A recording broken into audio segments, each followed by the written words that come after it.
Hey everyone, and thank you for tuning in to another Outward video. Before I do get started, I just wanted to say that I have just reached 100 subscribers on YouTube, and for me that is a huge accomplishment. It means so much to me that I have people who enjoy my stuff that I create and that I put out there.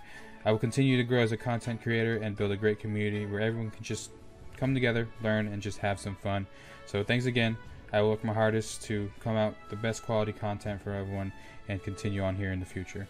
So again, thank you for all the support. But moving on, in this video I will be going over a couple things here. I just finished my playthrough for the faction in Levant, so the Heroic Kingdom, and I wanted to go over basically my build and the weapons I've used throughout that playthrough. And so I'm going to start off with the weapons. So I did use two styles of weapons. The first one is the Great Axe, as you see, and I do like this weapon because out of the two-handed weapons I feel like it's one of the faster ones, if not the fastest, and you can get some great combos with it. But basically what I do when I fight things is I start off with left click, so light and then heavy. That's pretty much the standard combo that I go to, that I have time to get off before they attack me back. So standard is just light into heavy, and then you can dodge away after that. So I find that the most effective. If you do find that you're going to have more time to attack the target, you can go into light into heavy, which also does a lot of damage, so you can do that as well. But yeah, I found that the Great Axe was pretty fun to use, and I did get lucky with getting a pretty good weapon here. So that's what I've been using for the ending of my playthrough. And then the next weapon that we have that I've been using is the Brutal Club and Shield. I started off with this one, and this really saved me, helping me learn and things like that throughout the game and throughout the playthrough. It's a lot more forgiving with the shield. You can block a lot more, of course, and there's some pretty good combos and nice setups that you can go for. So those are the two weapons that I've been using for my playthrough. And with the mace, the best thing about the mace that I feel is the heavy.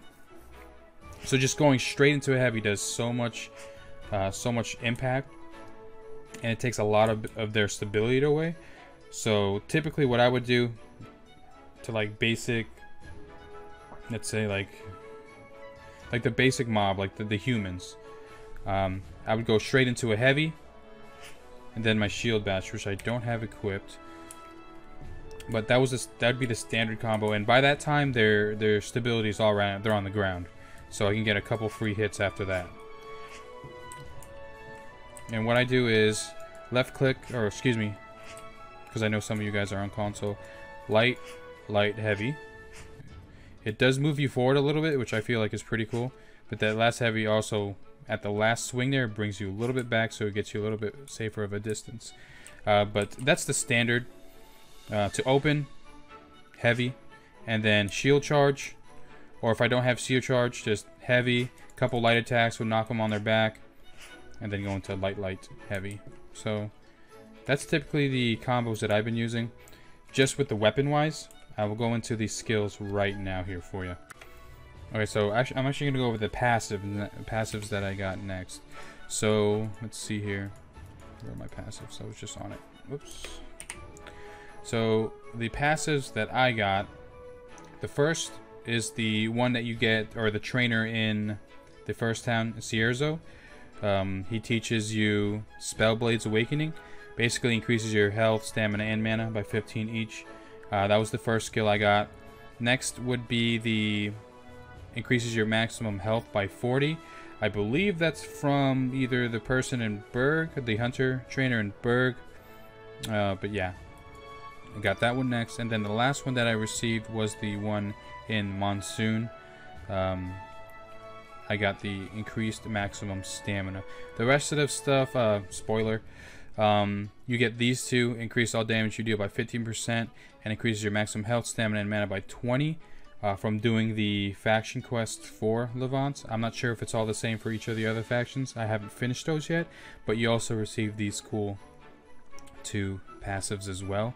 And the rest of these are just from all the other different vendors. So you can pretty much purchase all the lower tiered ones. You can't go over to the higher tier once you've exhausted your 3 main points. But you can go ahead and just get all the rest of those. They usually cost like 50 to 100 silver. So these are the main ones that I have: Spellblade's Awakening, Survivor's Resilience, and Steadfast Ascetic. So those are the main passives that I picked for this build. So now we can go over to the skills. And now with the skills, it of course depends on if I wanted to use the Great Axe or the Sword and Shield, or excuse me, the Mace and Shield. And with this build, you can switch between the whatever you want. Basically, if you want to go ahead and do more damage, just outright just slaughtering the enemies because you know they're weak and you can easily one combo them, you can go ahead and go with the Great Axe.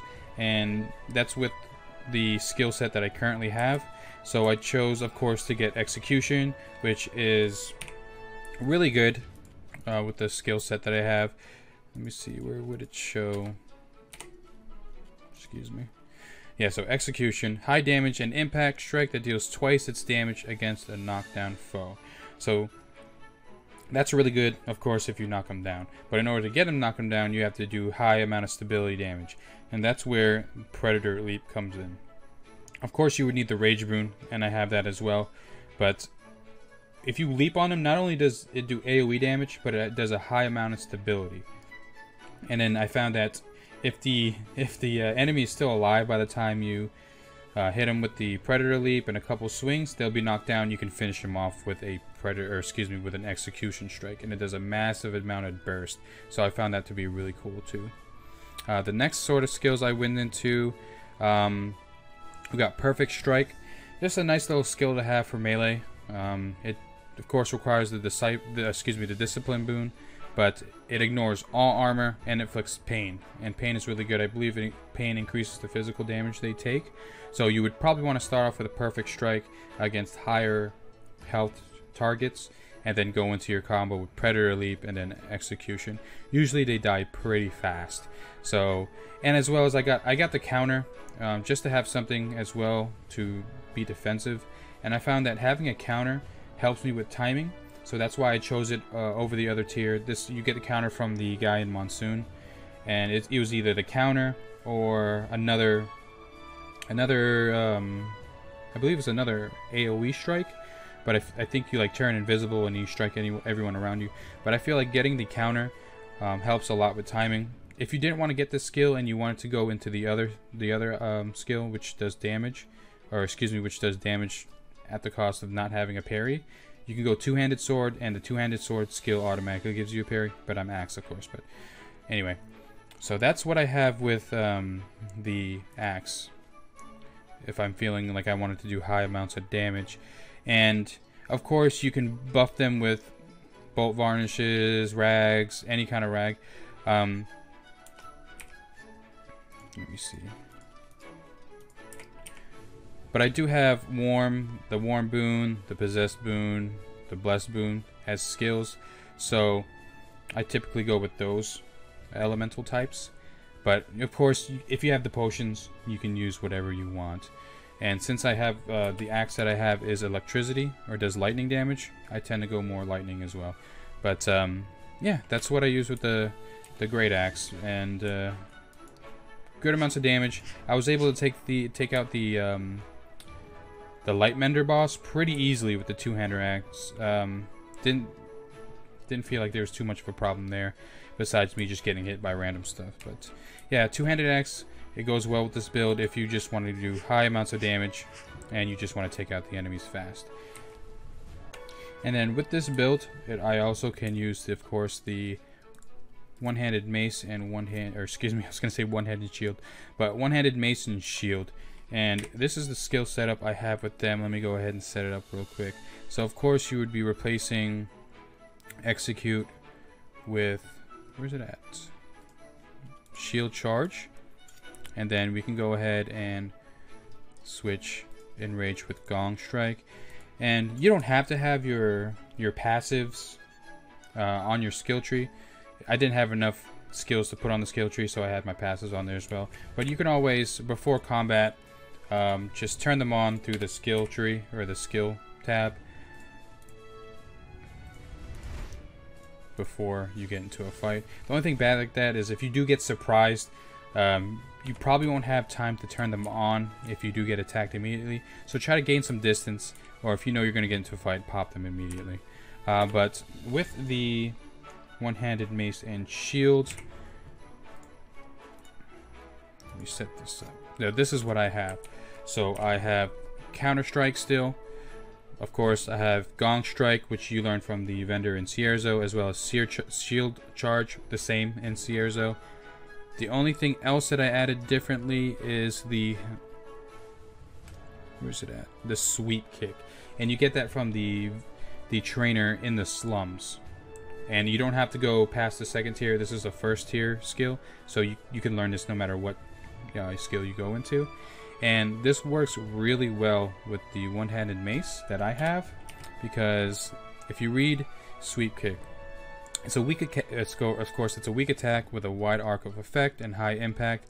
It will knock down a target affected by the confusion status effect. And the good combo that I have here is my brutal club inflicts confusion on the enemies. And I'm not sure what the chances on hit to apply the status, but I feel like it's always on them, so I would never have to worry about it. So this combo is really good for knocking the opponents down and keeping them on their back, so you can take advantage of just having free hits. And I didn't mention this before, but I also have brace just as a filler, just to have something in there. If, of course, my discipline boon runs off, I can pop this and get it back, so I can keep up the perfect strike. Yeah. So that's just another thing I do have on there. Other than that, standard, I always make sure I have varnishes, rags to do that extra elemental damage. Sorry about that. But yeah, always make sure to make use of these rags, varnishes, and things like that. They will definitely help you out, especially the burn, because of course it inflicts just a burn on them. So you're constantly doing damage, even if you have to switch back to a more defensive position.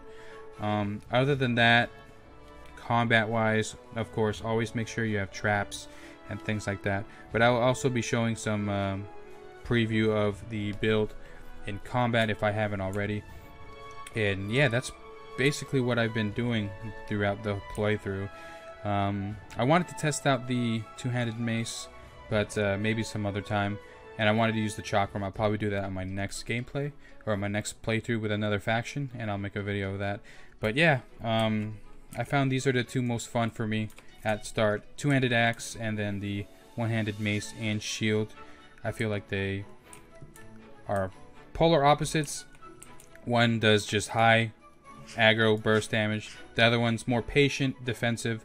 So it's two different playstyles, but that's why I like them. If I'm feeling like I'm getting bored, I want to just be in their face, I'll switch to the two-handed axe. But you know, if I want to strategize a little bit more and be safe and not die, I can switch to the one-hand mace and shield. Okay, and before I ended the video, actually, I feel like I should just add some live gameplay of me fighting things. And we'll see here. Is that a guy with a spear? Yep. Alright, so we'll go ahead and fight this guy. I'll try to maybe if I'm feeling good, I'll pull another guy here. But of course, set up your buffs before you go into battle. We're going to be using a fire rag, so I'll go ahead and give myself the fire buff as well. So go ahead and buff up, and then apply your rag. And we are good to go. We have access to all our skills now. So let's go ahead and fight this guy. Hopefully I don't mess this up. But where'd he go? I just lost him. Oh, there's a guy here. Oh, there's a mage. Actually, what I want to do now, since it's a mage, hopefully I can do this in time.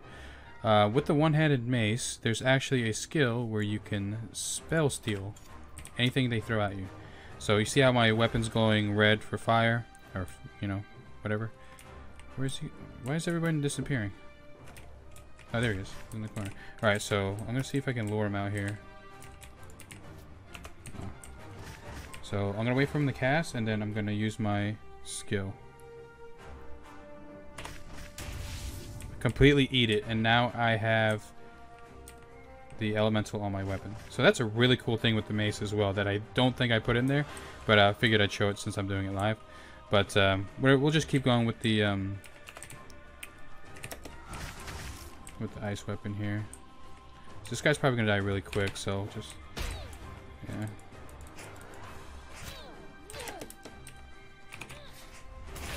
Yeah, that guy went down pretty fast. Yeah, this build is really strong. Let's go kill this guy too. So what I like to do, start off with the heavy, they run right into it, and then shield charge, they're on the ground. And if he doesn't roll, you have free hits. Let me see if I can get a counter on this guy too. There we go. Boom. Yeah, this does so much damage, and then we'll just finish him off with that. So the potential with the one-hand mace and shield is really good. I basically destroyed those guys. But we'll keep going here. That was fun. It's just, and you just gotta find a weapon that's fun. I mean, this is so much fun to me, and it's so easy to use. Got these, awesome. So we'll go see if we can find a couple more people so I can showcase the trip with the confusion combo. But let's go. Do I have stamina potion? Yeah, always keep potions on you. It's like one of the key things in this game. Rags, potions, things like that. I don't want to fight those beetles. Do I want to fight those? No, because you can't really. Can you? Yeah, we can trip them. Let's go for it. I still have my boons on, so let's go right into it. So you can start off with slamming him. It does AoE, and you trip them.